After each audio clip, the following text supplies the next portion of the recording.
Most new commercial real estate brokers don't make it past year one. It's not because they're lazy, they simply fall into the same predictable set of mistakes. The kind that feel like progress but actually keep them broke. If you're serious about making this business work, stay with me because here I'm gonna walk through the 5 biggest mistakes and more importantly, how to fix them so you can stay in the business and build a road and path to your first commission. My name is Matthew E. Drane, founder and CEO of Revolt CRE. Over the past 13 years, I've worked with, hired, trained, and developed over 700 commercial real estate brokers, and I've seen it all. From high and low performing brokers, the mistakes and the common things that the most successful people do to stay in this business and be successful. So let's jump right in. Mistake 1, treating commercial real estate like residential real estate. I get it, it's similar, but yet it's so different. Commercial real estate requires a different mindset. So relying on warm contacts and personal brand instead of mastering the market and property level details, that will put you in a position where it's hard to win. You have to unlearn the residential tactics and focus more so on the commercial approach and the language of finance. So learn the terminology, learn debt yield, internal rate of return, cash flow, NOI. These are things that you'll need to be able to actually position the asset and therefore sell. Mistake number 2, preparing too much and relying on the preparation process versus the actual contact and prospecting. You need to flip the ratio.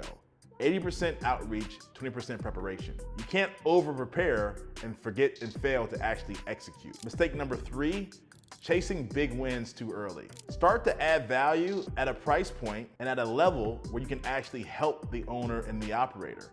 If you've never sold a commercial real estate deal, it's hard to convince someone that you're the right person and the right advisor for a $20 million assignment. So start small, build trust and confidence in a bite-size, call it sub $10 million price point.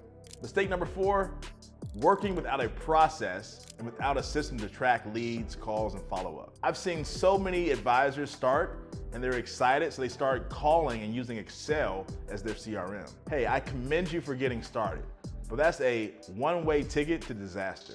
So early on, build predictable, manageable, and more importantly, organized processes to run your business. And mistake number 5, relying on the wrong mentor or on someone else to help your development. This leads to random tactics, loss of confidence, because at every single point in time, that senior mentor is going to prioritize their business versus yours. So you have to get with either a community or a platform that will give you proven templates and a framework for success. For example, Cameron and I met in December. He messaged me on LinkedIn. He's been in the business for several years, but still was looking for a little bit of help to take him to the next level. He was relying on really his hard work ethic, which was phenomenal. He was doing all the right things, was not afraid to talk to people, which is the number 1 failure point, not being confident in an approach. He had every bit of confidence. What he was lacking was a system, a framework, but also the right tips and tactics to overcome some objections that were likely to stall him out. So, after getting with me and learning some of these proven techniques, within 4 months of joining the firm, he closed a $4 million deal.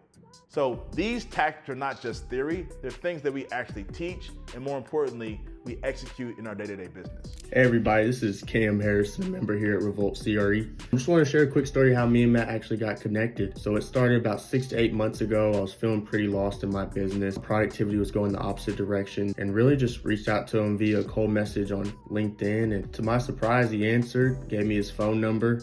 We hopped on a quick call, told him what I was looking for, told him what I was currently experiencing, and that's when he introduced me to the community. Ever since then, I've never stopped learning. First, it started with the Deal Flow Accelerator, then it started with Practice Your Pitch, then it started with the weekly underwritings that we go through, as well as random things such as AI and CRE and things I just never really thought of to be a part of my business, and processes that happen that you really can't get anywhere on the line. I was looking for about a year. This was the first thing I came across, and it's honestly the best thing I came across, and would honestly recommend it to anybody. I think another underrated portion of Revolt is the networking. So I've recently met with a guy, Russell. We've started to grow a friendship inside and out the business, and looking to meet other like-minded individuals in the community as well, and I'm happy to be here. Every broker makes at least one of these mistakes starting out. I was there too. And the goal is not perfection. It's not to master all of these things in one shot. It's to, over time, gain self-awareness and correct course as needed. Progress comes from structure, not hustle alone. For more strategies like these, like, follow, comment, and stay connected. Follow me on LinkedIn, and while you're there, also join the LinkedIn group for Revolt CRE, where we share detailed comments, detailed resources just like these. I'll see you on the next one.